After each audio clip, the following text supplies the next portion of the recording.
Oh, see? Oh man, nah, hold on. I'm I the can't. ace, man. I'm kicking this shit off, man. Come on, man. Hey, Do it's it another right. ace in the building, bro. Don't trip. Nah, it's only one ace in the building. It's only one ace.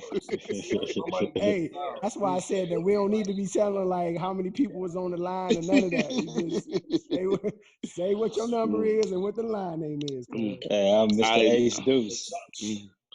No doubt. Hey, what we but gonna shit. do? Go oldest to youngest? Youngest to oldest?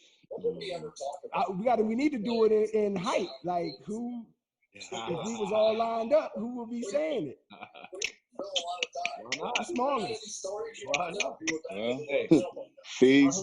Can y'all hear me? Put my shit on mute. Somebody shit sound terrible in the background. Yeah, what is that? TV loud, man. Somebody shit loud. Who got a TV on? Me. That's me. That's me, You're nigga. the only one that came in messing up the groove. Come on, man. You gotta turn that down, man. He a rebel, dog. He's salty right now. Yeah, he's salty. I'm not in a good mood right now, dog. Nah. I told you, man, them cats can't. Excuse me? I ain't even see the game. Tell him why you mad, son. Tell him why you mad. Nah, man, I'm good. Just, you know. Mad rapper. Baby Bears. All right, y'all gonna kick this off, man? We gonna kick it off. Yeah. We're kicking it off. Let's go. 1-1-1-1-9. Oh, 6. Oh, 6. Yeah. Jason, you acting like a capper right now. Get that cap off your throat. Listen, man. Listen, I'm gonna kick this shit off, right? So it's Mr. Ace Deuce here, you know. Spring '96, Knights over Egypt, Wilberforce University, repping the 614. For those that don't know, that's Columbus, Ohio, from the YOYO. You know what I mean? By way of Cincinnati, back to the 614. You know, Mr. Ace Deuce, because I know the Ace and the Deuce. And I'm in the building, you know what I'm saying? I'm happy to be here. I'm not happy, but I'm happy to be here. I got my brothers with me, man, and I'm ready to kick this off. You know what I'm saying? God bless, brother. No doubt, no doubt. Well, shit, I'm Mylo H. They call me Low. From the 513. We don't care about the 614. But now, you know, just happy to be here with the brothers. You know, what can I say? I'm a husband. I'm a father. I'm a great friend, and you know, I'm just one of the people who like to see things done right. You know what I'm saying, if they ain't done right, I don't like to do it. I got a big problem with that. And you know, I'm all about progression, and you know, I'm about the bag, making the money. How we can figure it out, make a couple of dollars, get with me, because I might know somebody you need to know. So happy to be here with my brothers from Wilberforce, Alpha Land, and we here. Everybody out there, it's your boy Dale, live and direct from the DMV, Bowie to be exact, Maryland, by way of Gary, Indiana, 219 forever and ever and ever, Deuce Club forever, Triumph 04, all of the above, the good guys. But yeah, man, husband, father, family man, call me the cul-de-sac king, Mr. Entrepreneur, future real estate mogul, all of that. That's what I am. You're going to hear me talk a lot of shit about ownership pretty much every episode. I'm all about that.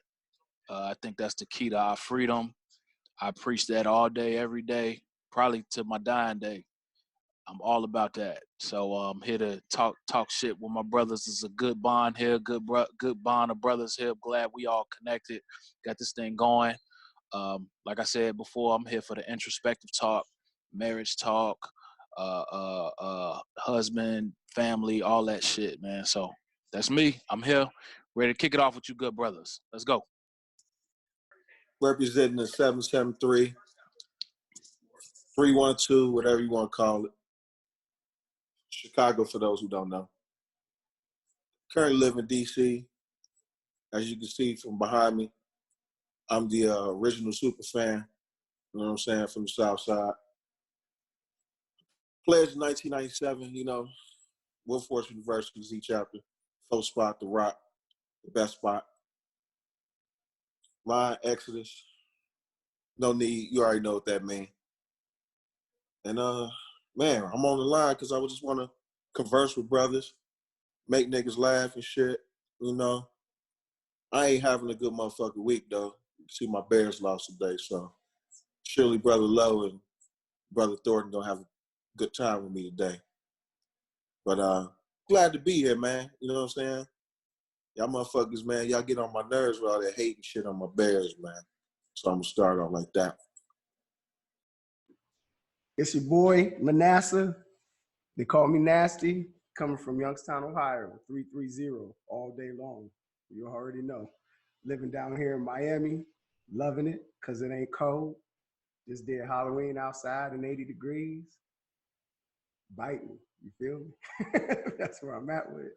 I'm feeling good right now. A father, a husband. Social work is my background. People and human behavior is my passion. It's what I'm good at. It's what I enjoy. And, you know, chopping it up with my brothers.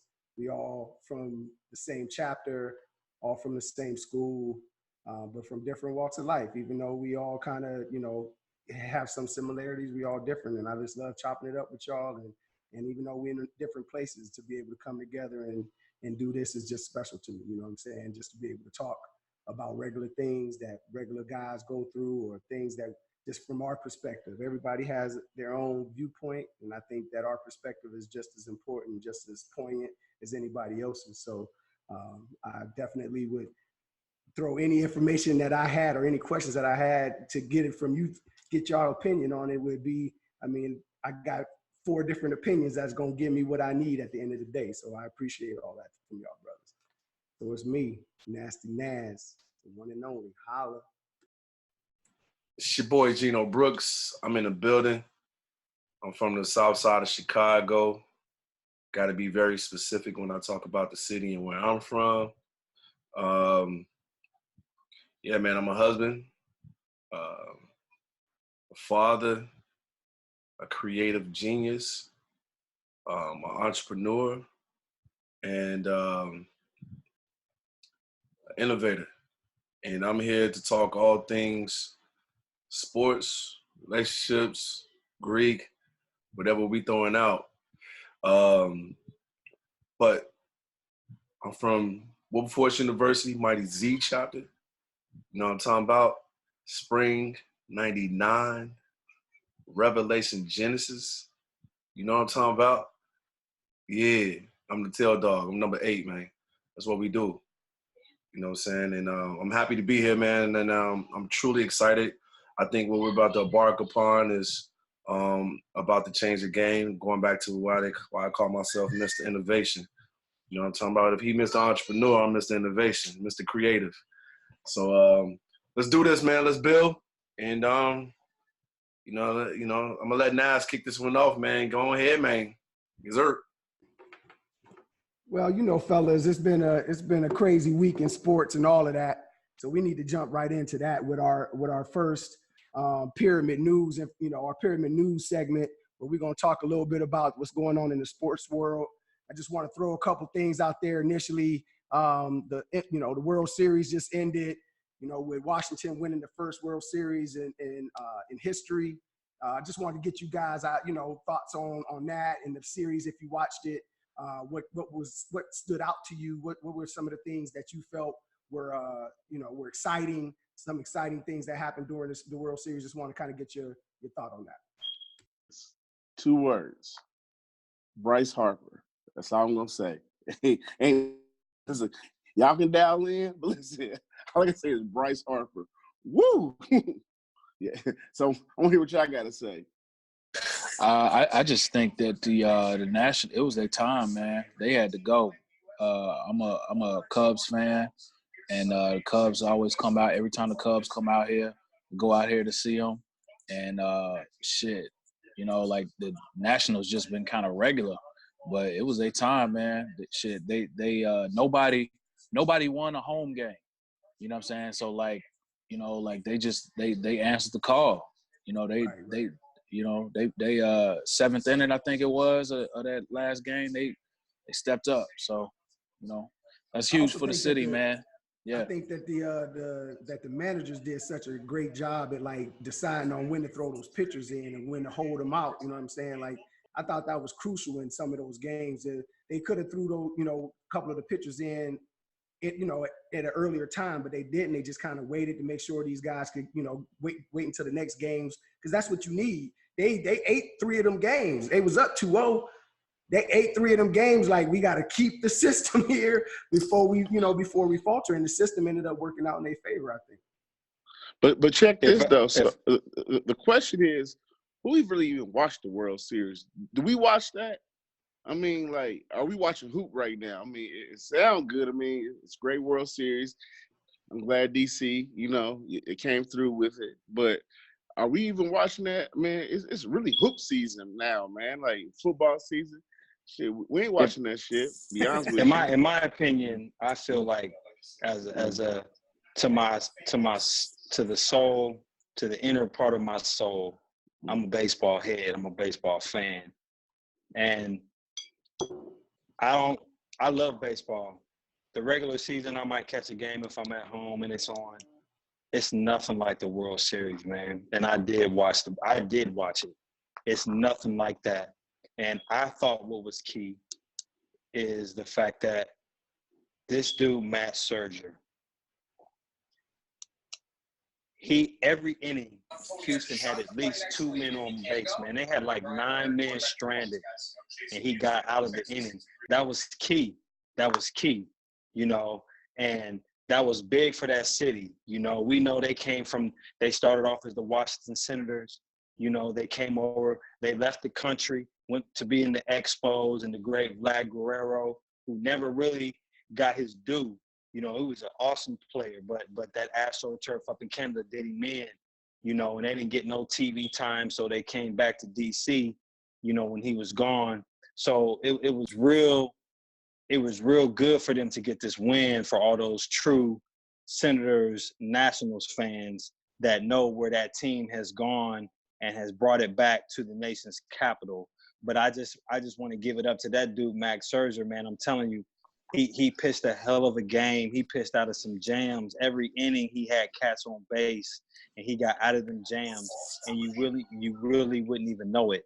And I just think that, you know, a lot of people will look at baseball because there's no time limit like other sports, so they kind of brush it off to the side. But you really got to manage them games. You got to manage your players. You got to really stay within your game plan and stick to it. And that's what the Nationals did. They didn't get away from it, and they kept it close, and he kept it close.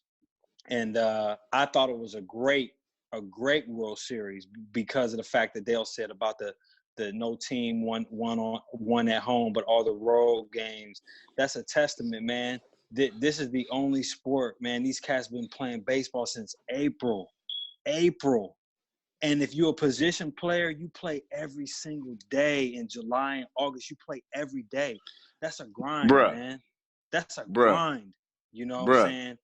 And I think it's a testament to baseball, period. But a lot of people think baseball is boring or they're gonna have to do something. But thank you. I said, bro. Thank you. Right. They're gonna have to do more to get me to watch. And listen, I played baseball in high school, bro. But like, they're gonna have to shorten the season, shorten the games. They're gonna have to put some Hooters girls out during halftime or something. Some cheerleaders or something. Come on, bro. Like, hey, you were so passionate about that shit. I'm like, dude, what are you like? What are you talking about?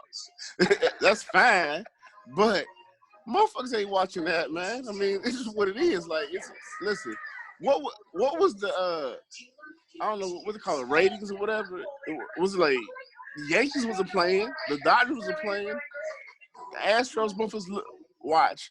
But who was Washington? You talk about the citizens, you had all the history. Nobody watched that shit, man. To be honest with you. Hey, but look. Go ahead. I was gonna say, look at it like this though. I agree with a lot of people ain't watching that shit, but I would say what Feezy was saying, that shit be exciting as fuck, bro.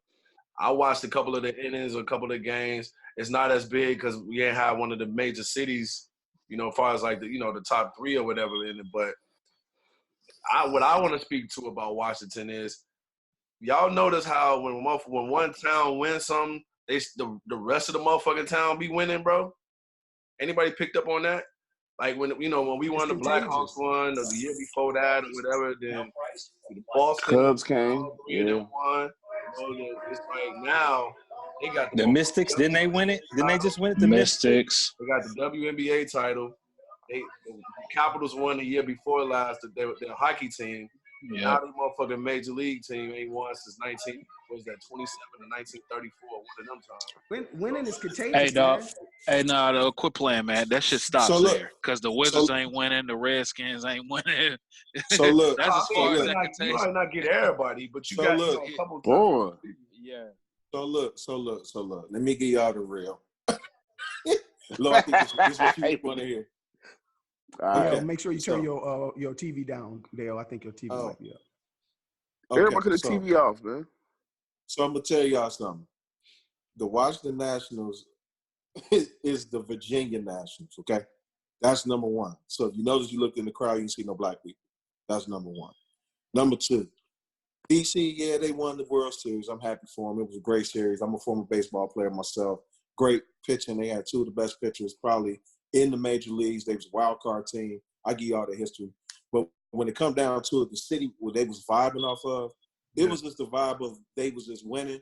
But really, the Nationals belong to the white folks here. So majority of the people in Northern Virginia, and I would say mid-Virginia, some speckles in Maryland, they was really cheering for the Nationals. I mean, they the only ones that can afford the tickets. But to sum it all up, I mean, this is a Redskin town. If the Redskins ain't winning, DC ain't really popping like that. So back to low point. I mean, it was exciting. It was exciting for a certain class and group of people. But I mean, the real DC, I mean, they celebrated, but half of the dudes in the hood don't even know nothing about baseball. I mean, to Lowe's point, here's the stat though. The World Series rating hit a new record low Saturday night. This was Game 4. Correct. Saturday's Astros Nationals World Series Game 4 was a 5.9 rating and a 10.21 million viewers on Fox. They said that the marking was the lowest rated and second least watched World Series game on record. Correct. One of the lowest watched ever. And I mean, for those who are baseball historians like me, Fierce, and you're probably yourself, and probably Low, and Geno, I'll throw Geno in there too, because I ain't never heard Dale talk about he played baseball. But I mean, competitively, that was probably one of the competitive World Series since we won it in 16 against Cleveland. So, well, especially since they started juicing up the balls and stuff, Well, I mean, that's a whole. Now that these home runs is just leaking up out of the talk. Right. You got a point. But I mean, the real talk on the street, DC. I mean, DC fans loved it, but it was for the white folk. All right, so let's move on from that. Go ahead. Say one thing. So it's funny you say that it's for the. I'm saying for other people. I'm gonna keep it politically correct.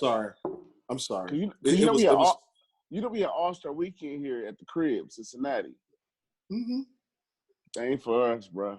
I mean, that was we listen. I be outside. Well, I used to be outside. Let's say that. I used to be outside. Clarify yourself, brother. Yeah. I used to be outside, and that was. I mean, we was heartbroken. Like, damn, like it was a humbling experience in life. Like, damn, like, man, we're now we're to say we cockroaches. To be honest with you, they don't care. They don't care about us, man.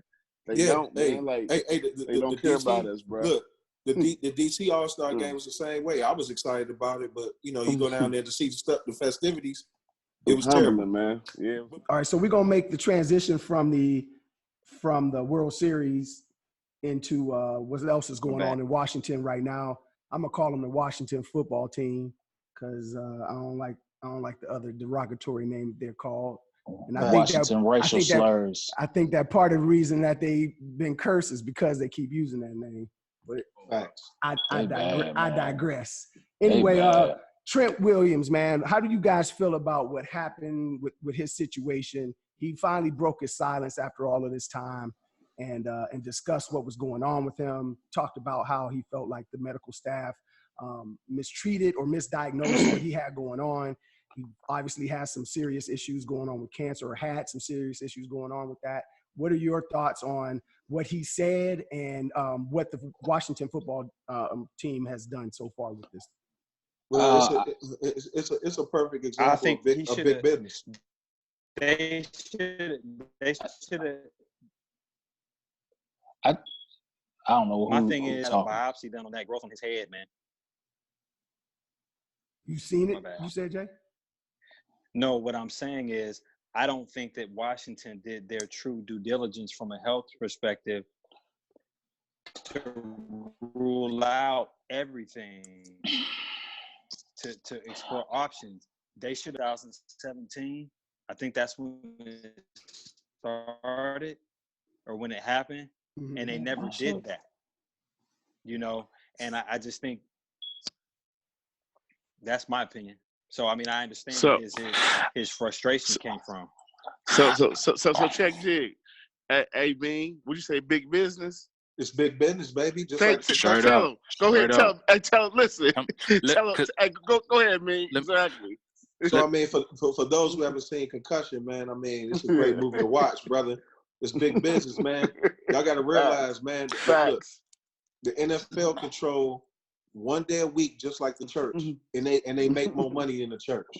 So Trent, and the sad thing about it is Trent Williams is only a statistic of how many other brothers out there that are sacrificing their livelihood. Facts. For $1 billion industry, and you know that $1 billion industry, just like the NCAA. We could transition to that later on. They don't care. They don't care about these men like that, man. So I mean, Trent Williams. You can also use you can almost use Kawhi Leonard as the same example. Thank you. I mean, that's exactly what I was with the Spurs. It's more of an indictment to me. Like, just it ain't even about just Trent Williams. I think it's just sports in general. Like I really respect Kawhi and his stance that he took, saying like, "Fuck that, I'm not gonna play because I don't feel right and I'm not trusting the doctors." So real quick, there a question, real quick. Initially, we said that. Did you respect it? I absolutely did. I was always, because I was like, shit. I remember posting that on the group. I'm like, KD, should he play? I was like, if I was him, hell no. Kawhi. I know, but it's the concept is the same, because just because you feeling pressure from the team doctors, from the teammates or whatever, fuck that, nigga. You go off of how you feeling. If you feel like you ain't ready to play, don't play.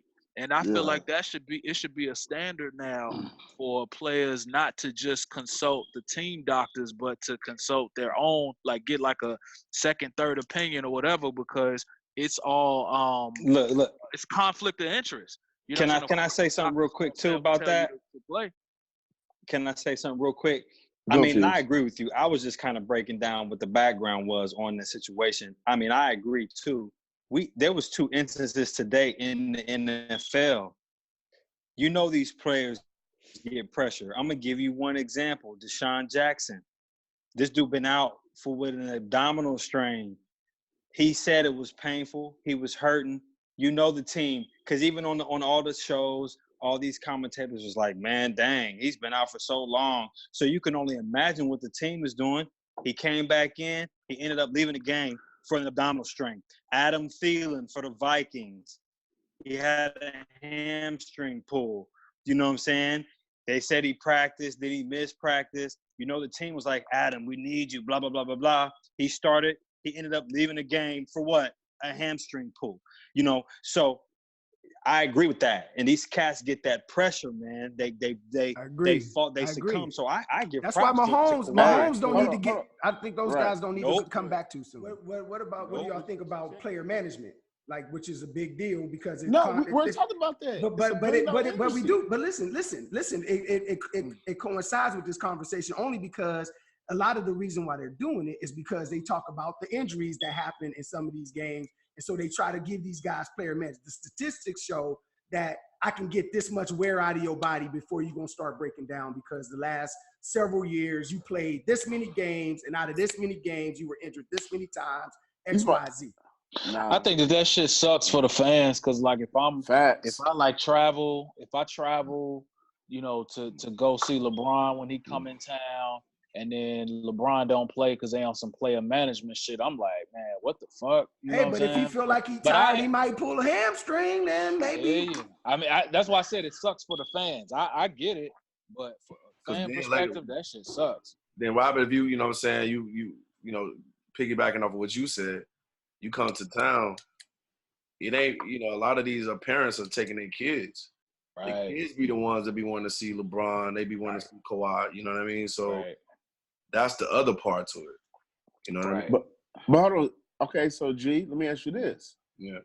Your boys play. I mean, they play flag or whatever. My son do too. So it really starts at a young age. Like they're not hitting. When we play sports, it was do or die. I mean, sideline bust me. Like, so these kids getting brought up a little softer now. I mean, so it's going into the league as they come up. Everything's getting softer now. Yeah. So it's like the problem is the old heads. I mean, I guess I'm old head too. Like myself is with the rules changes. Like we're not prepared to adapt for this shit. But what we're not understanding is it's 21-year-old kids on that field. Shit, I'm 37. So it's like it's a 16-year difference from who's on the field now when I was watching when I was playing the sport. Right. So I mean that's number two. Like we forget that. I mean it's like thank God you know somebody's in the office like no we're gonna put all these policies in play. But as a fan, it's like man that sucks, man. Kill the quarterback, kill the lineman. You know, jab him a little bit, but you can't have that. But it starts with the little league, man. I mean, and see, I think that's why the NFL is in a really tough spot because it's only 16 games, so you can't really do player management.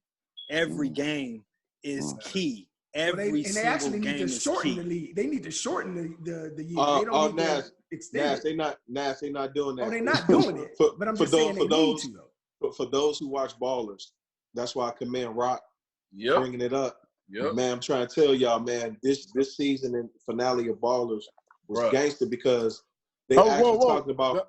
Don't leak it. Hey, you can't do no. You can't leak the information, man. Hey, well, okay. I would say this. This whole season was fire, though, Pops. This whole season was fire. Yeah, it was fire. It was talking about player safety, man. So it's right on thing. It's huge. I mean, that's key in what we're discussing. Let's move on. We got a few more things we got to talk about this evening. So let's jump on with the NBA, kind of talking about a little bit of that. We all saw what happened with LeBron's hairline mishap, you know, earlier last week, where my man's had. Leave the king alone, man. Hey, listen, man. Listen, man. You know he fair game. And listen. And tell him leave our boy alone, man. Listen, leave our king alone. That shit, that's the most fuck boy shit I've ever seen, man. Yeah, that's true. Cause that shit, he got like a fade toupee, like stop that shit. So listen. It is though. I don't understand how you can have so much. So here's my question. Here's my question to y'all. Because stop. No, you're right. This is Dale. I'm with you 100% because this is my thing right here. Oh. This is one of the most popular men on the planet, right? And like what I kind of want to touch on a little. This is a two-tier thing with this conversation. One, I want to talk about men and this new cosmetic wave. There's a lot of new cosmetics things that are going on that men are now a part of, from men's spanks. I want to hear men talk about this. Get these hairlines done, getting the spray paint boy with the ruler. Beijing, the Beijing Kings.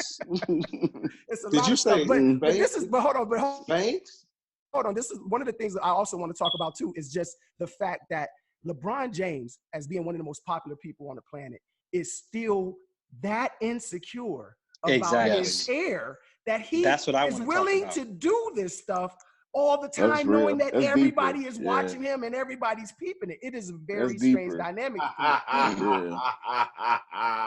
How y'all feel about that? I mean, I think that that's and bullshit. And I think that Lo to Geno Lo's laughing at point, me. Lo says it all the time that the just because these niggas is on TV, man, these niggas is really cornballs for real. Relatively speaking, I'm gonna relate it to KD. KD, he's so fucking insecure. I read a story on him where he said that he would pray when he was younger to shrink, because when he was like in elementary school, he was like the tall, goofy, goofball, whatever. And I think that speaks to his insecurities now, why he got the burner accounts and all that shit. And like, who gives a shit, man? Like, y'all fucking multi-millionaire. Brian specifically, you're multi-millionaire. You run the league. Don't nothing happen without you. You got your own fucking sports. And don't bring you happiness. Man, And if you insecure, I don't want to hear that shit. Your wife I don't want to hear that shit. Come on, man. That What you nigga mean? he got everything. It don't He matter, ain't happy. Dale. You He talk about ain't material comfortable stuff. in his own skin. He ain't comfortable with that shit. And He ain't comfortable with that hairline. Crazy. My thing That's is crazy. this, man. I got it. All that money, all that fame, all them accolades. Like Lo said, man, you are who you are. Whether you broke or whether you a millionaire, you ain't gonna be able to get away from it, man. So if you insecure when you broke, you gonna be insecure when you rich. You know what I'm saying? Like you said, LeBron is global. And this dude is insecure about his hair. You know what I'm saying? This dude can't be can't wearing that wigs, shit, man. that shit, listen. That is some fucking goofball shit. Hold on. Listen. No. Hold on. Because nothing looks worse. He can't tell me. Nobody can justify that nigga going bald is cooler than that shit that I just showed on the fucking screen. That shit is fucking. Let me say something. No. Hold on. That's some goofy ass shit. As a person who cut their hair off, I was going to the barbershop at one point. You feel me? And now, they was going with number 4. And then I would go back and it was the number 3. And then I would go back and it was the number 2. The one shadow. To where I looked at my barber like, what's up? He said, bruh, I'm at the number 1. It's over. I had to make a decision at that point to either have the B. Evans or go cut my shit all the way off.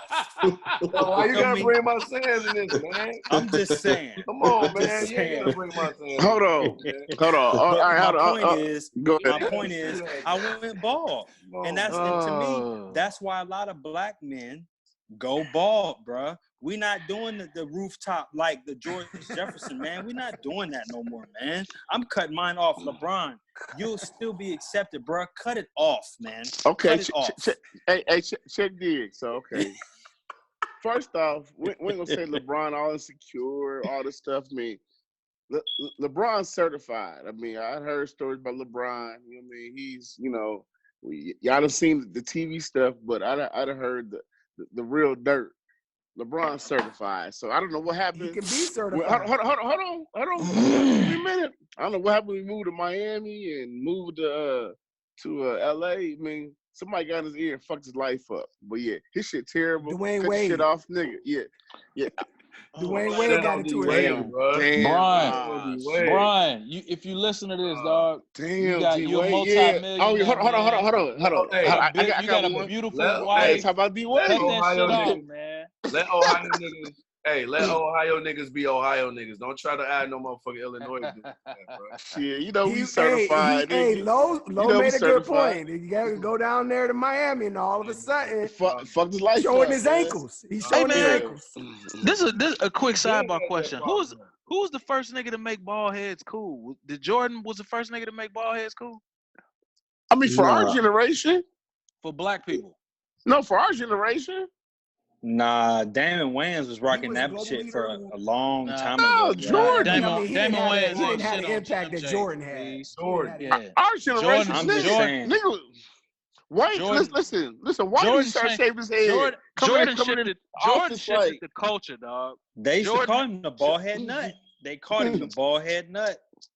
Jordan Listen, had okay. niggas wanted the whole hold on. Jordan swag. Niggas wanted Hold the on. hoop earring with the diamonds in No, it. nobody Hey, hold on, wanted that hold hoop on, hold on. earring. Time Nobody out. wanted that Dale. hoop earring. Dale.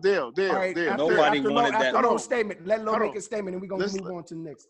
First and foremost, the bald head ain't cool. Like, it ain't cool to just shave the shit off. Because, listen, every man who shaved, they ain't shaving because they got to. It's because they have to. I mean, like it'd be cool. Like, I grow my shit back tomorrow. It ain't coming back.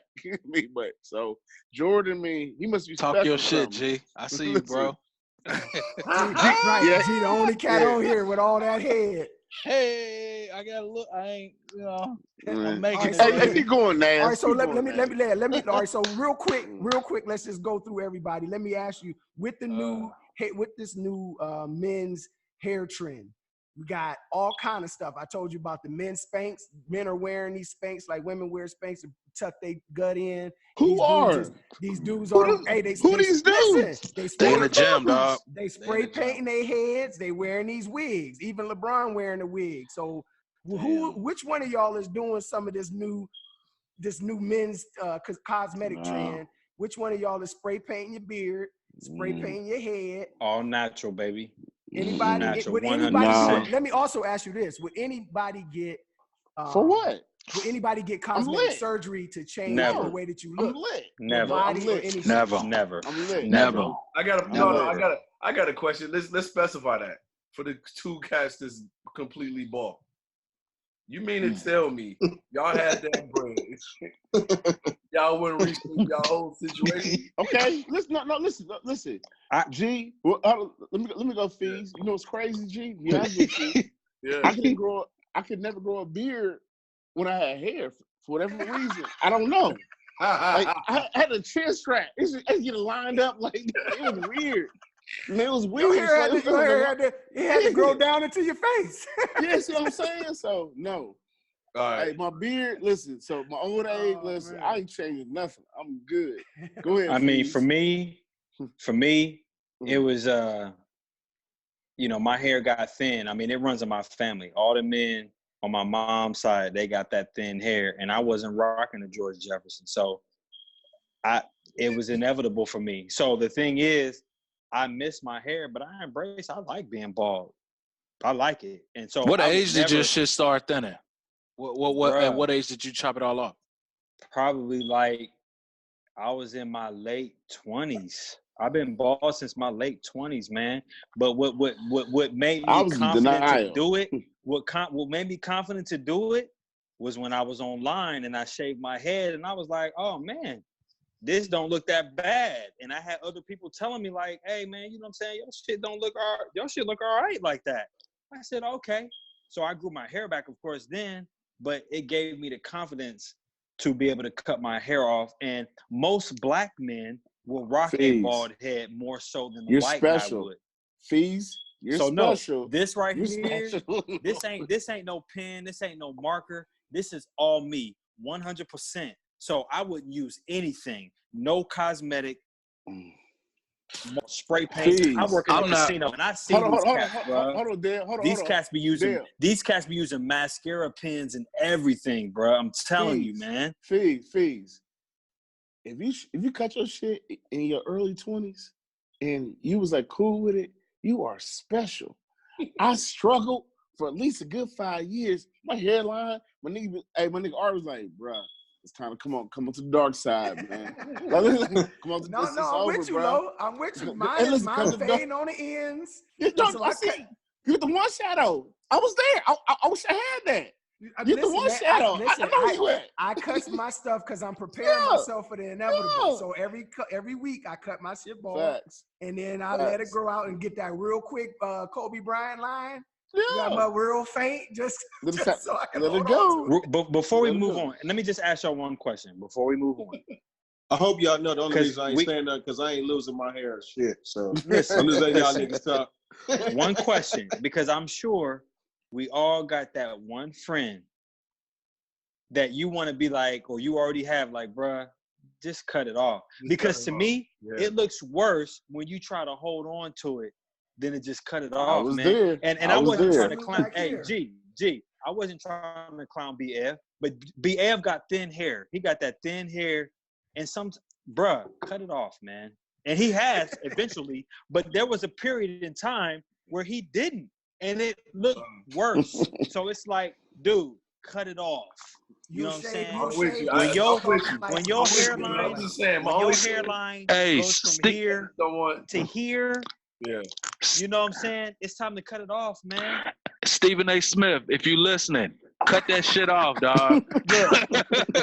Cut that shit off. Like your hairline is back here. Look. Cut that shit off. Cut that like fucking shit off. And all you old niggas, if you over 35 and you using Beijing, you weak, nigga. No fucking Beijing. Show them fucking braids. The women love bald heads. Man, show them fucking gray hairs, man. That's why Kawhi Leonard won't cut them dookie braids off. He afraid that this shit would just, his hair gonna end up falling out. He just keep that shit tight. Hell nah. Stephen all right, A. so let's move on, guys. We were watching the Breakfast Club a little bit earlier this week. Had Byron Allen on and had a very poignant interview. We're gonna step into the Brotherhood smoke real quick and talk about a couple topics that are near and dear to our hearts. One being Byron Allen, just one of the most magnificent and spectacular black men in the business. Just kind of dropped a lot of jewels. Being talking on the radio with the Breakfast Club. Wanted to get you guys ideas and thoughts on how that interview went. I could just tell you specifically, one of the things that stood out to me was the 4 Ds that he talked about: the dismiss, the discredit, the demonize, and the destroy. When it comes to trying to take black folks or anybody who steps on the powers that be's toes, those four Ds always come into play. And that was one of the things that just caught me in that interview. But I just wanted to throw that out to you guys to talk about what you felt in that interview and what you felt was poignant in that interview. I mean, for me, if I could jump in first, I think, you know, for me, it was a dual situation because there's one, creative, and two is, you know, two of the things that, you know, kind of drive me and fuel me to see how he built his whole situation from cold calling. You know what I mean? Because that's what he did. And being out here every day, you know, trying to fight and you know, live this dream that I have. For him to be making phone calls, not even on cell phone, that was a hard thing to do. Whatever y'all thinking, I want y'all to magnify that shit by 20. Yeah, that's crazy. To literally get on a call, to get through 6 or 7 departments, maybe 3 or 4 assistants to get to somebody that can actually change your life and do something. What he was doing was extremely fucking hard. And then on the entrepreneur side, man, as we all see, that was a brilliant strategy to see where he is. The dopest shit that I picked up from him was the whole situation when he was talking about, yeah, man, it's money out here for you guys to go out and get, right? And what he's really talking about is that second tier, that second layer. A lot of us don't get to open them doors and see, or somebody introduce them to that type of joint. But he found the matrix, if you will. He cracked the code and was able to get that money that's just laying there for whomever to do certain things with. And I thought that shit was dope. So inspired the fuck out of me. And I ended up calling my team and getting them on the phone and telling them we had to push harder than we pushing right now. So, you know, that was a wonder. I was listen, like I'm biased, man, because I can talk this shit like all day. Mm-hmm. And I really wanted to hear more. I don't think that he didn't give me the details that I was looking for as far as like the come up. You know what I'm saying? Right. Like I wanted to hear like, you know, like I wanted to hear like the business strategy. Like I wanted to hear like everything, you know, but I mean, I get it. Like he was calling people and made a way out of no way. You know, like that was cool. I think what I took from it man, like how he said, what I always say. The nigga said, "Don't play the game, own the game," and like that's nigga, that shit is just so fucking true. If you own your shit, can't nobody take that shit from you. Like, and it's so much power in that, and you know, you just gotta have you just gotta be cut different, man. Like to people who are capable of doing it. You know what I'm saying? Like, you just gotta go out there and you gotta motherfucking find that shit and you gotta fucking do it. And you can't make no fucking excuses. I don't want to hear none of that shit about like, oh, it ain't no opportunity, like whatever, nigga. Go out there and make that shit. A prime example of how you can, something I witnessed this weekend of how motherfuckers can go out there and get on their grind and make some shit happen to themselves. My neighborhood, everybody out here is getting their roofs redone, and you got like roofing consultant people that are coming to your doors. Roofing consultant people is just basically on the hustle, like, yo, let me get on the phone with your insurance company. You ain't got to do nothing. Let me do all of the work. I'll do all the legwork for you. Out of that, you'll get a brand new roof, no cost. When I heard my neighbors doing that shit, I'm like, the hustler in me, I'm like, well, shit, you put me on the game. I already know what the consultant dude is saying. Fuck that, having that nigga do the legwork. I'll do that shit myself. Let me call the motherfucker and tell him, hey, it's a windstorm, hailstorm, whatever, give me a new roof. Long story short, you know, basically by me doing it myself, I realized how much how much insurance money they're giving, and I'm learning how much the Mexican motherfuckers is coming to do the work for. The dude, I talked to the consultant dude this weekend. He said that they did 700-800 houses alone this year, and they pocketing $5,000 each house. You do the math, $5,000 times 800,000, like that's like $4 million. So you can't tell me that, you know, it ain't no opportunity out here like that. That shit is something that you can go out and do on your own. It don't take no money. It don't take no effort. It just take an idea and some fucking hustle, and you can go out there and get it. So to anybody out there that's listening and need to be inspired that heard what Byron Allen said, man, don't look for no fucking excuses. Go out there and get the shit on your own. Don't let nobody tear down your dreams and ideas, man. It's out there. Go out there and fucking get it. Well, can I speak on this? But I need for everybody to say what they gotta say, because I'm sorry, but I'm a cloud right now. I'm a dark cloud, and I got something to say. So please, for all the accolades and the good things that he was talking about, I knew it was coming. Please, I need people to talk, because I'm sorry. I gotta bring it up. Bro. Hey, Figs, I know it was coming. I was just wondering. I thought Mean was gonna get to it first, though. No, I can't let it go. I can't let it go, man. Hey, man, go ahead. Dog. Hey, man, he a Lovey Smith, man. Go ahead. I just don't understand how you for the culture and you talk. I mean, it sounded great, and I believe him. And the thing is, don't get me wrong, because I'm gonna come off as a hater. I know, but it's okay. Dude, you got a white wife, bro. You got a white wife. My bad. Lily. So you mean to tell me you couldn't find no sister? You couldn't even find a Latino broad? Shit, an Asian chick?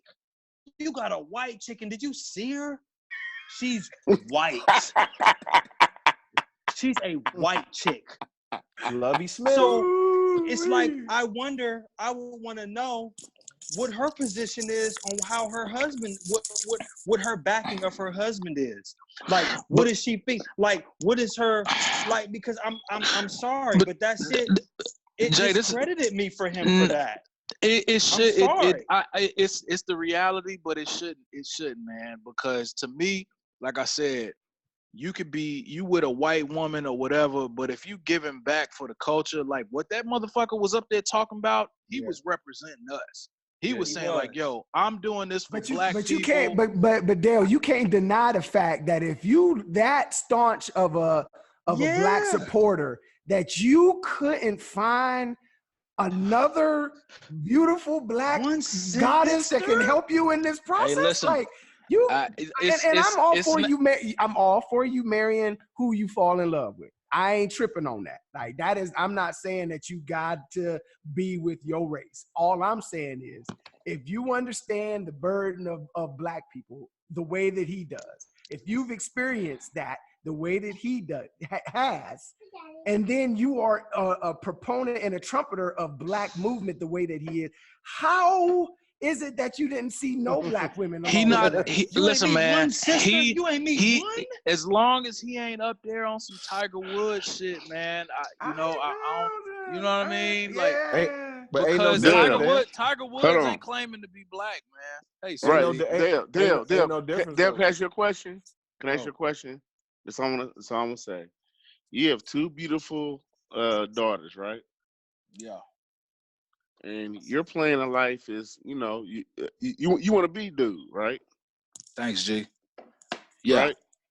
Okay. So if your daughter married a Caucasian male, you're okay with that? Yeah.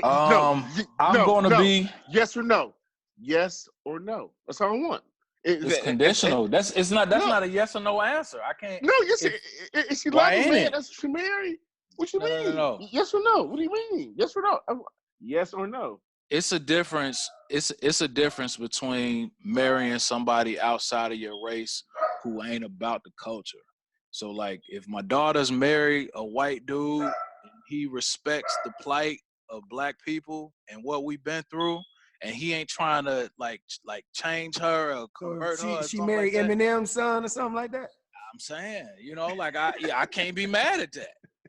I mean, because to be honest, all of us grew up a certain way. Y'all niggas grew up on South Side. I grew up in Gary. You grew up in the the Natty, whatever. Our surroundings was different. We was surrounded. Our environment was all black. My daughter's gonna go to school with. I just don't know how you can have a feeling as passionate as he has about the black culture, and not have that same passion.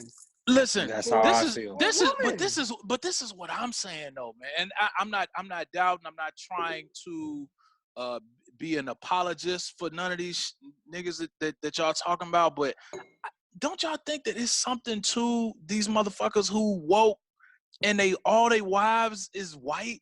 No, like I think it's something.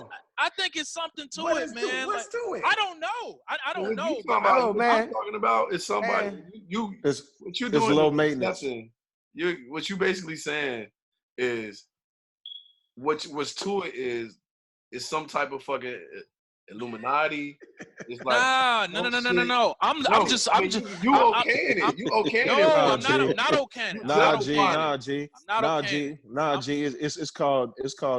It's called the women is low maintenance, dog. Because a sister gonna put you in check. A sister gonna make you see the light. Nah, a sister gonna keep it. I get that. Listen. Listen. A real sister to the next level, the next tier. No, G. Okay, no, G. Listen. A strong No. G, where's your hair this going to, G? Is it going to Peter or is it going to Jamal? That's all I want to know. Where's your inheritance going to, G? Peter or Jamal? What you say? Is your inheritance going to Peter or Jamal? Definitely going to Jamal. Thank you. That's all I'm done talking about it. Yeah. All right, definitely. I'm done. No, but my point was, man, you got sisters out here that can take it to the next level. Just because he got a white woman that's down for the culture and she knows about what's going on and he's giving her credit. I mean, he's just crediting his woman. His woman just happened to be white. I tend to think, man, you can get that same building block from your wife. That's a sister.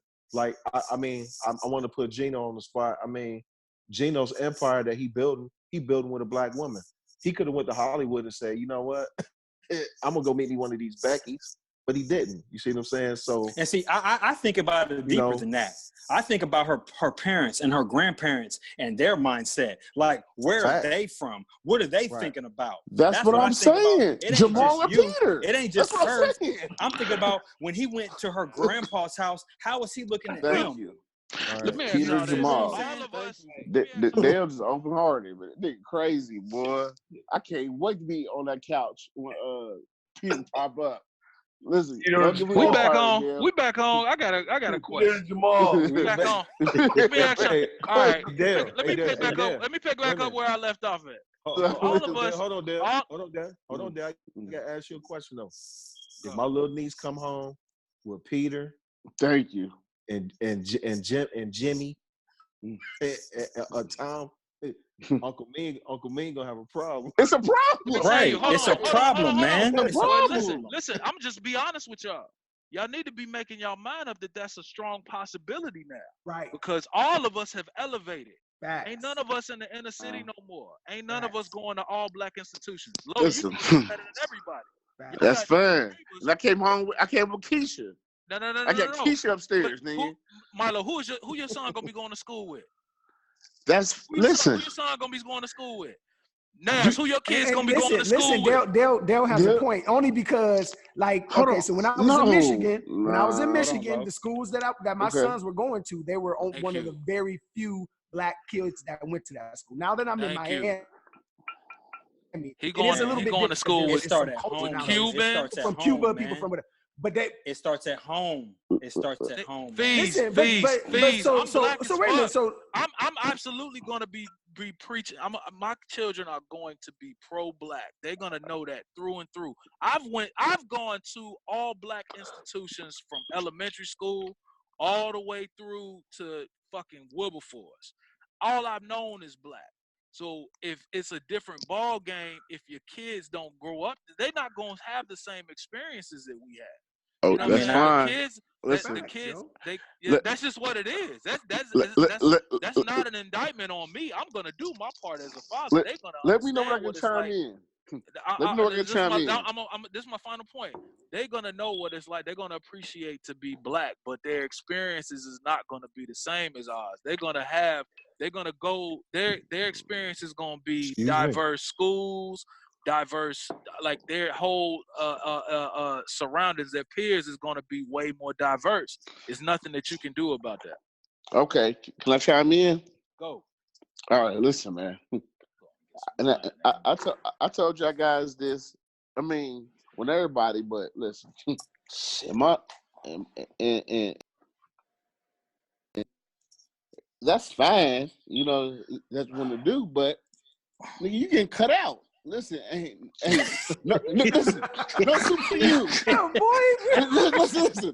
No soup for you. What, is it 1922? Yeah, what did you just say? Listen, no soup for you. Listen. The noodles, the egg rolls. As soon as you come in with the Becky, you gonna go to your attorney like we're gonna write that boy off of that thing. Right? That's listen, Nash.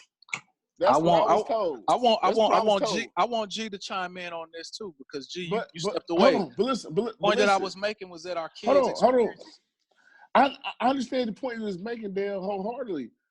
My son's he's gonna be around, you know, some beautiful, you know, people who don't look like him or his hair look like him. That's fine, but at the end of the day. He's gonna whatever it takes, you know. You got to marry your own. I mean, got to. The other cultures do. The other cultures do. Hold on, whoa, not every. Wait, whoa. We're not in. Come on, man. There's not interracial relationships. Come on, man. Listen. You can bang. You can bang who you want to bang. You know go. what I mean? For the whole life. Listen, I'm talking about interrelation. In Cincinnati, you see him all the time. My son's gonna tear this hood up. I get it. Listen, I mean, I'm proud of that shit. I can't wait. They're gonna tear this whole community up. But listen, at the end of the day, they go to an HBCU. You're gonna meet your wife, and that's it. HBCU. That's why. How much time we got left on this topic? Man, we actually gotta move on. Y'all. Let's go. We need to move on. All right. So my daughter's definitely going to an HBCU. Peter ain't going to no damn. We want to be Peter though.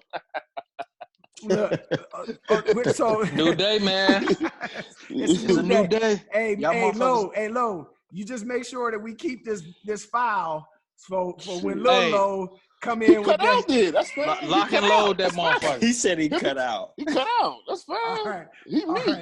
We gotta move on. You guys are crazy. All right, so another one of the Brotherhood Smoke topics that we wanted to discuss today happens to be about being married, and when one of the people in the marriage, one of your life partners, is deciding to go on this kind of a spiritual awakening journey, and you're not sure if you're ready for that journey or not.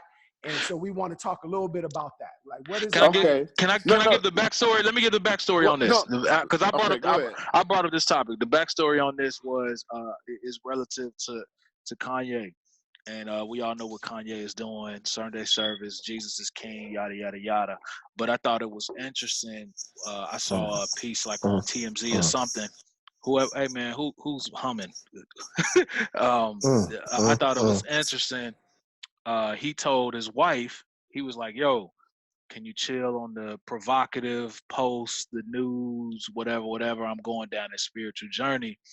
And her reaction to it was surprising. Her reaction was like, hey, that's you going through that shit, not me. I'm going to keep doing what I'm doing. So that's the backstory to it. Well, man, curious on y'all's perspective. I wish I would have known that it was a Kanye backstory. I thought it was more so some shit you was going through, because I'm like, fuck Kanye at this point. But I feel what you're saying. And just in the gist of being in marriage, I heard that comment too. And I felt like in the realm of what was going on in that conversation, that she had a point. Like, dude, you made your career and our career off of my sexuality. Like, you literally ate off of me being sexy. He posted her all the time on his, you know what I mean? It was all about what she looked like. And now you having this little bit of awakening, or whatever you want to call it, and now you expect me to fall exactly in line and start wrapping myself up in slave clothes that cost a lot of money. And I feel her on that. Like, nah, bro, you on this journey on your own. You do your own thing. Like, don't pull me into this. I've been wearing this kind of stuff. And I feel like even in a marriage, like, I think it's important for you to at least hear that person out, understand where they're coming from, because if you believe in God and believe in the Bible, then that unequally yoked portion of the Bible is very relevant. If you have one person going one way and the other person going another way, then, I mean, at some point, y'all gonna separate the beliefs, and then y'all gonna go y'all separate ways. So I do believe that in some sense. But I do believe that each individual's journey is their own journey, and they should be able to take it as they please. We ain't got no time to talk about Kanye, man. Somebody else can take that. I don't. I can't. I agree with you. I agree with you to a certain degree, Naz. But I feel like that shit's a recipe for disaster. I don't feel like that. I feel like in a marriage, you know what I'm saying, like, you're supposed to be growing together. And I feel like when you grow individually, especially something that's as heavy as like religion, and you get to the point where he is, where it's damn near radical, you know, like, that shit is like detrimental to a marriage, you know, because, I mean, that's her bread and butter. You're right. That is what it is, you know. But if he's on this wave and it's just only getting bigger and bigger, you know, like, shit, behind the scenes, I could only imagine. It's just like, keyword wave. I mean, well, just in generally speaking, Kanye aside. Okay. Kanye aside. All right. It's always a way. It's always a way. But no. I mean, Kanye aside, like, just generally speaking, like, if I'm just like, yo, devout Christian, yada, yada, yada, now, you know, like, I'm on this new spiritual wave, and my life partner ain't in the ride with me, you know, then it's just like, I feel like that's just a recipe for disaster. In a nutshell, I feel like it should never be just like, I'm on a spiritual wave. I feel like it's supposed to be like, we are on a spiritual wave, because I feel like it's just going to you just gonna grow apart. You just gonna, you know what I'm saying? It just ain't gonna end well. Yeah, Generally I'll speaking. say. So, I mean, Oh my God. it's right. Here we go. So it's funny. Y'all brought up Kanye. That's fine. I mean, you know, a lot of us ain't full of old Kanye, whatever. But just from you was talking general, just our general population speaking. I'm just regular old 9 to 5 guy. Yeah, that's just me. But you know, what I mean, you do. I mean, it's. I get what you're saying. Spirituals is kind of, it's kind of heavy, whatever. But man, if in your marriage, relationship, whatever, you do what's best for your home. You know what I mean? I get like my pops would tell me like, man, you need to go to church, man. Like, you know, just or my brother-in-law, you need to go to church with your family, whatever. I mean, but you don't go to church and you sit there and you ain't search for nothing. That's a waste of time. You can sit at home and have a spiritual connection, or you know, do the right thing. I think everybody, you got to come to your wife or your family. You guys get on the same page, whether it's going to church or whether it's reading the Bible, or whether it's just communicating. You know what I mean? It's not necessarily about just going to church and being spiritual. It's about just having some type of faith, some type of path you and your wife are both on.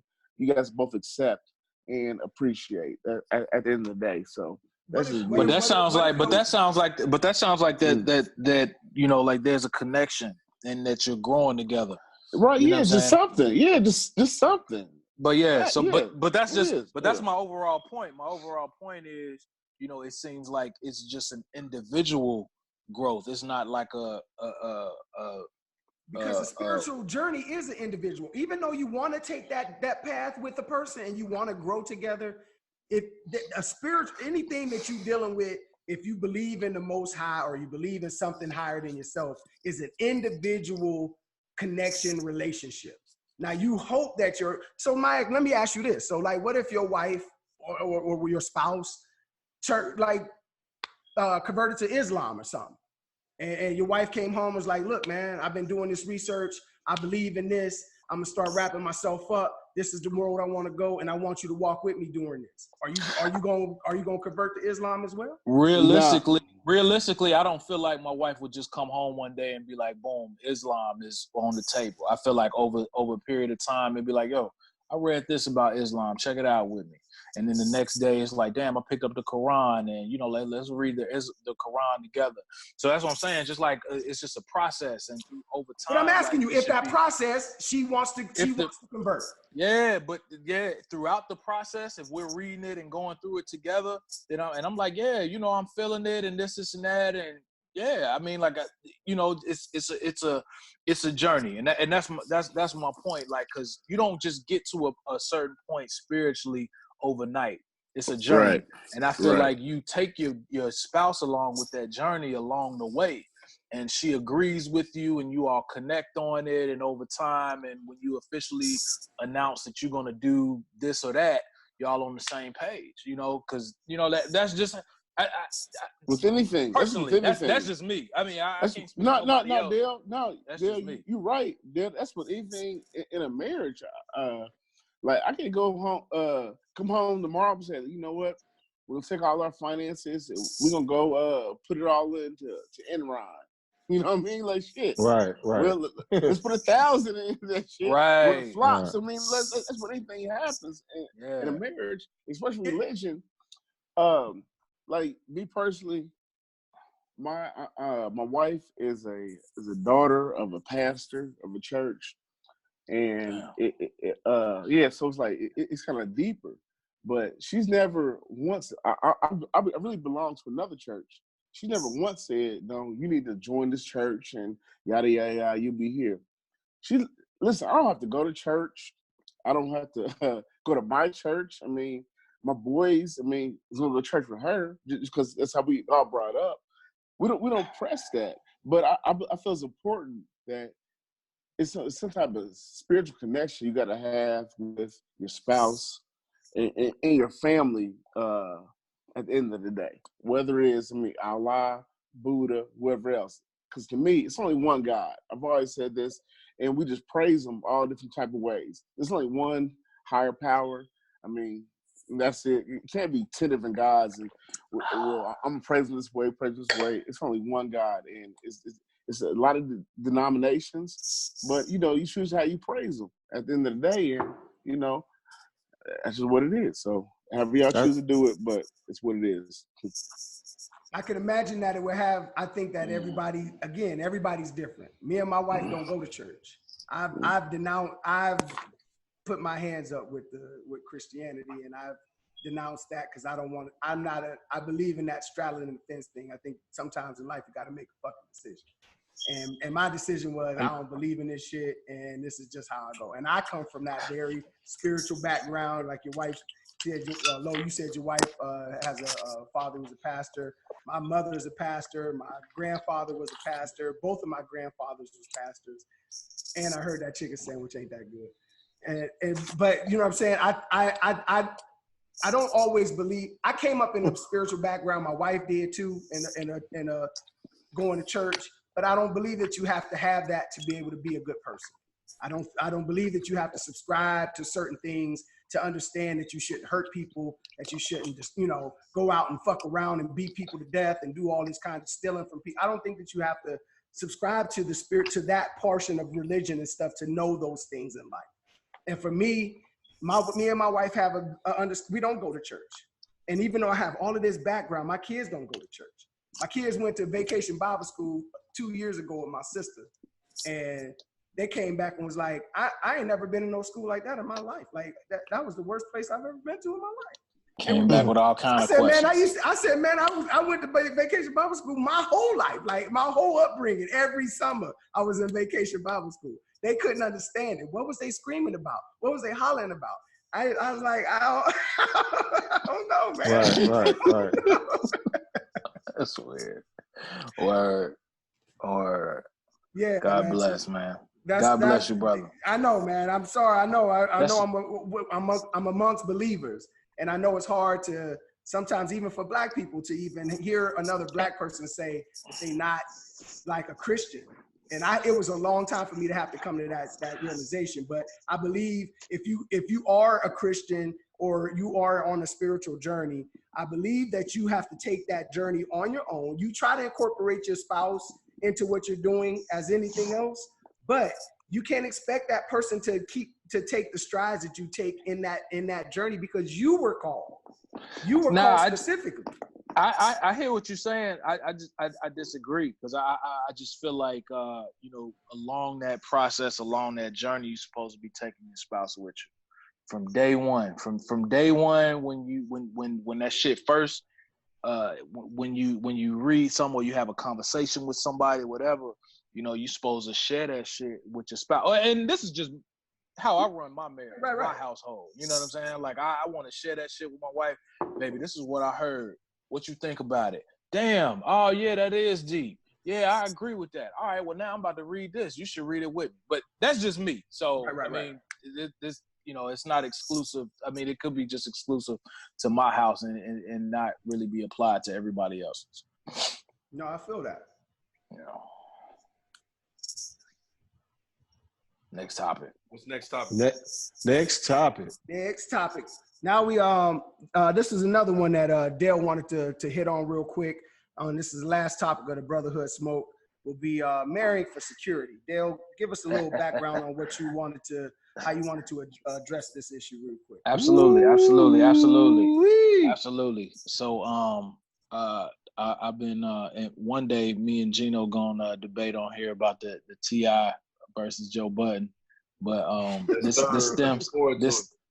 stems from the T.I. podcast, one of my new favorite podcasts. He had his wife on there. They were very open, very transparent, and his wife Tiny mentioned that growing up, one of her mentors gave her the game and said, like, fuck love, don't marry for love, marry for security. And I just thought that was interesting. So you know, that's the backstory of it. What do y'all think about it? Is that right or wrong? Thoughts? Chime in. I was gonna say it depends on your on where you at in your life, your upbringing. I mean, Geno can relate. I mean, I know so many young ladies that I grew up with. I mean, they got that game. You know what I'm saying? They was taught to, hey, don't just get you a husband, get you some security, girl.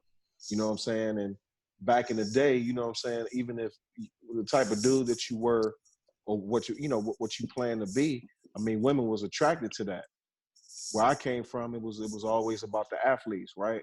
You know what I'm saying? So if you had some potential to become something, man, most of them chicks was coming at you because you was gonna be the security they needed for their future. So I mean, it's not something that's foreign. Is it right? Hell no. Because I mean, you know, our young brothers need to understand that when they out here, you know, going through their lives, you know, because I feel you start becoming a man when you're 13, all the way up to when you till you get up off this earth. You see what I'm saying? I got a nephew, he's 20 years old, and we actually had this conversation about, you know, about being secure in who you are and loving yourself, and watching these ladies out here trying to trap you because, I mean, you a young man out here, you ain't on no knucklehead stuff. So, I mean, he's going to get into that age range that chicks going to be looking at him for security, right? Because they going to see what he got, what they can benefit from him. So, again, that's a hell of a topic, man, because, you know, some people think love is security, but it's not. It's two different planes out here, two different, or my bad, let me get the millennial flow. It's two different waves out here, you know what I'm saying? Like, Right. Some people do it for the wave of just security so they can ball out, drive the nice cars, have a big house. I'm talking about from the lady standpoint. And then others, you know, they just believe in true love and they don't believe in that security component. They just think they found their true love and they found their true soulmate. So that's my 4 cents. I like your 4 cents, big bro. So check this out. First off, hey, Feezy fell asleep, y'all. No, I'm not asleep. I'm up. No. First of all, he said a woman doesn't find a husband finds a wife. Let's get that out. Everything off the table. Like, listen, a man finds woman because we do what we do, and it's like, okay, well, shit. All right, let me go ahead and just figure something else out. This is not where it needs to be. So it's not necessarily about security. Is a weird word because, I mean, when you say security, it could be, you know, emotional, it could be financial, it could be family. It could be a lot of different things. Shit can be physical.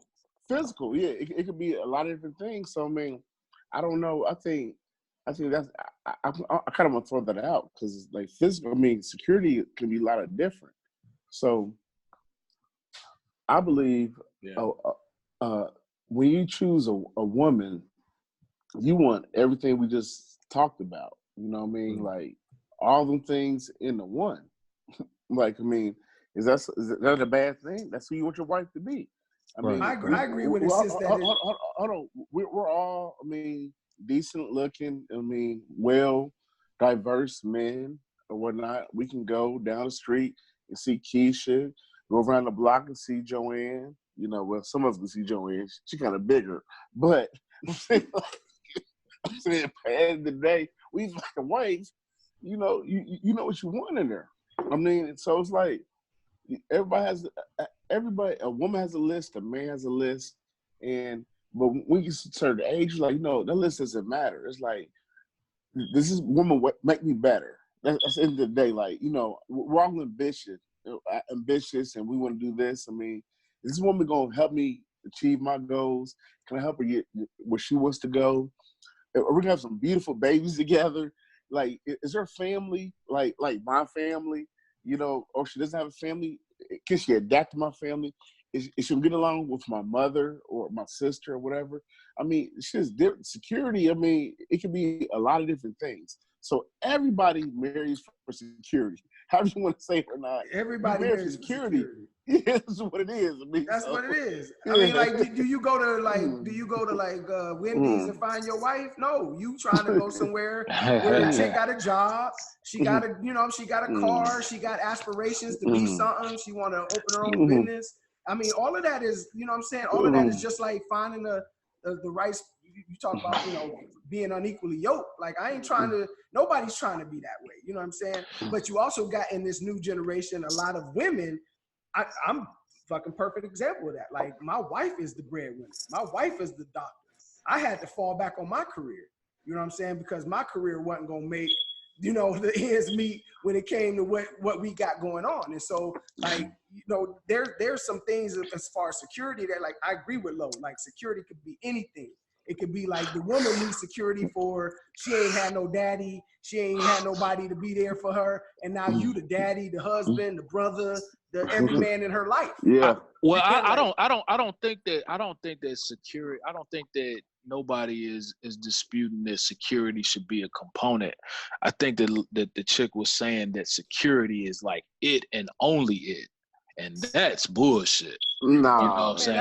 That's for marriage. I feel like no. Well, I feel. Huh? I think that there's a lot of. I think that in this, especially now, in our generation, that was the whole thing. You went to college to find a husband for women. Right. For women went to, like, back in the day. I mean, even before our time, like the generation before my generation was like, you went to college to find a husband. And then, like, you know, my generation there was more Black women in college than there was Black men. So, like, the shift kind of ended up happening, but you still kind of went there to find a dude who was being educated, who was like-minded, and you was gonna find you a husband somewhere in that college realm. But it ain't really like that no more. Like, this new generation, they trying to come up. And I feel like I felt like what she was saying was relative to back in the day, because I mean, like my folks got married like right out of high school. My pops got out of high school. He had a job at the steel mill. So boom, my mama married security. This nigga got a steel mill job. I know she got a good job. He gonna be straight. You know, yada yada yada. Years later, they divorced. So, you know what I'm saying? I think, you know, that mentality. I think the mentality that was the mentality back in them days, because our folks, the generation before us, their whole MO was survival. You know what I'm saying? Like, you know what I'm saying? Like their MO was like survival.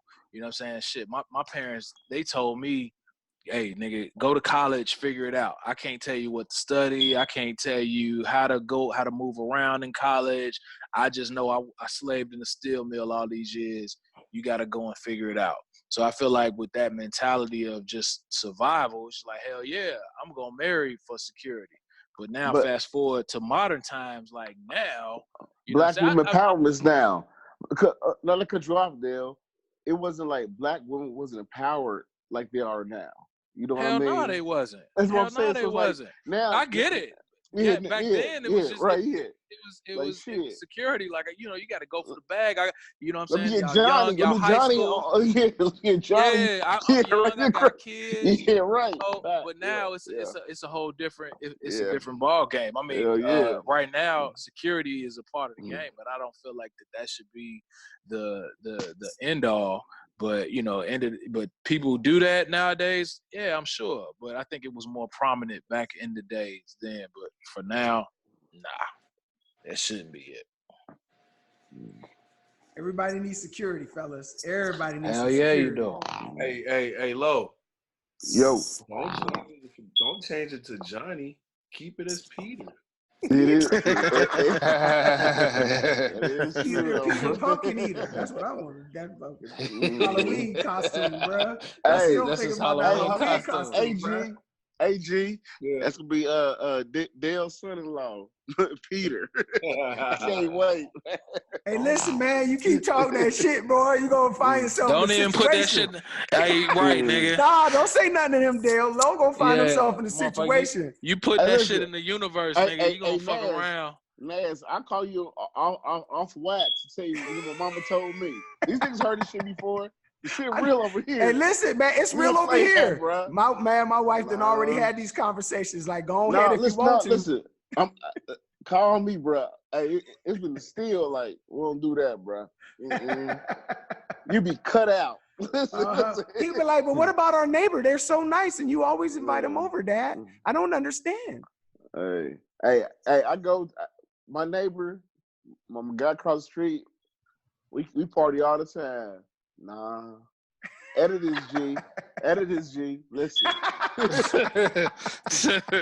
I got pictures for all days. My son, his daughter to get family pictures, all that. Wait till little Lo creeping up out that window like Dad don't know nothing about this paint. He's supposed to. Dad would do that. Listen. Wait till this pinky toe get off. Wait till I have this baby with this pinky toe.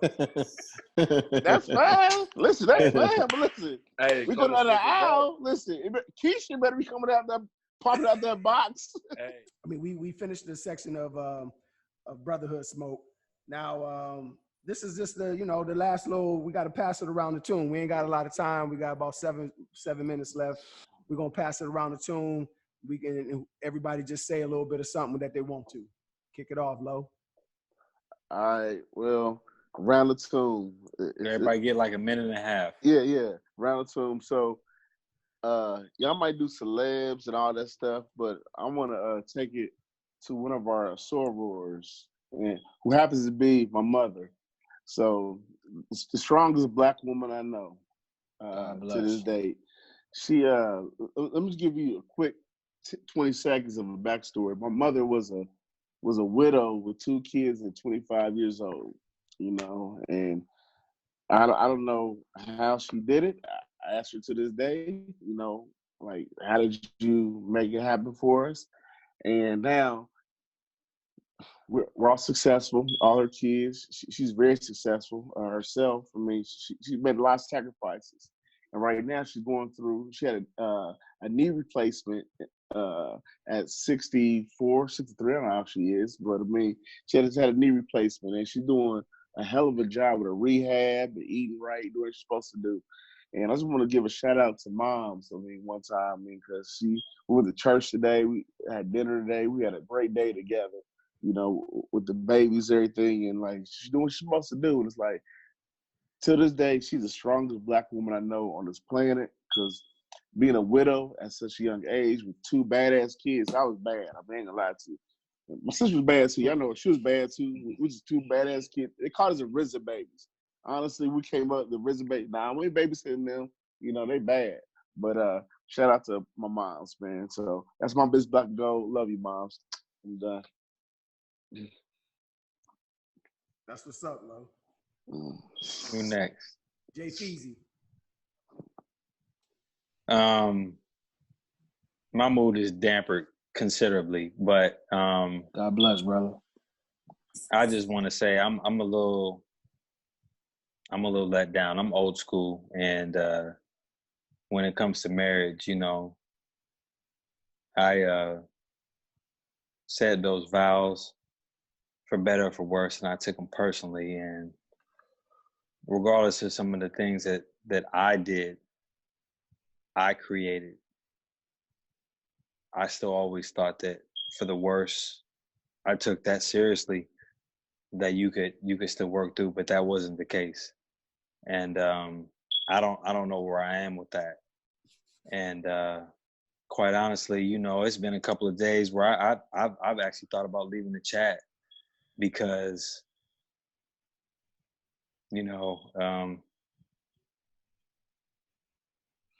I don't feel like I fit in.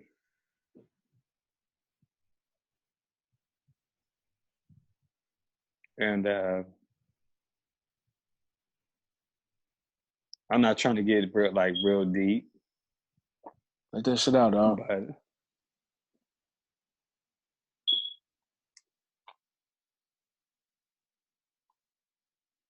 But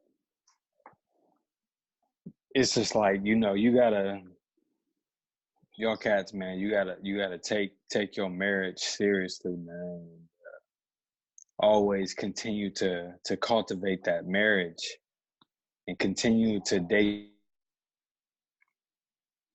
improve, and and grow. You know what I'm saying? And take your vows seriously, and continue to improve yourself. Find ways you can make yourself better as a person, as a husband, as a father, as a brother, as a son, as a cousin, whatever the case may be, whatever your situation is. And you know, I didn't do those things. And you know, I'm gonna bounce back. I got 3 kids, and they counting on me, and I'm gonna be there. And but you know, I took a lot of things for granted, and I made a lot of bad decisions. And but I have to be strong for my children. Specifically, I have a son. He's 2 years old, and I got to be there for him. And I need y'all to be there for y'all kids, and be there for your wife, even in the low points. Out, man. I appreciate you sharing that, Jay. That's just real spit, man. I'm gonna go, man. I want to commend that brother. Man, thank you for being transparent. Man, that shit take gorilla balls, dog, to man, be going through what you're going through and still connect and share your experience. And man, I like I told you before, Jay. Man, I don't know what to say, man. I'm at a loss for words, but you know, hopefully, I think what you just shared, man, was so heartfelt. Anybody out there that's listening, you know what I'm saying? I know that shit will resonate with them and touch them. It's definitely just touched me.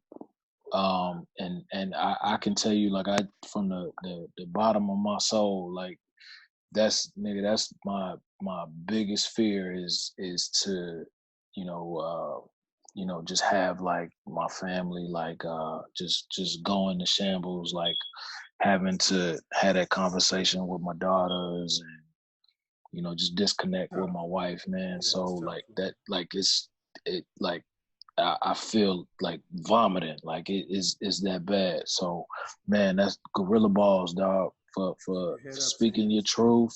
Yeah, keep your head up, dog. Like, you know what I'm saying? We here.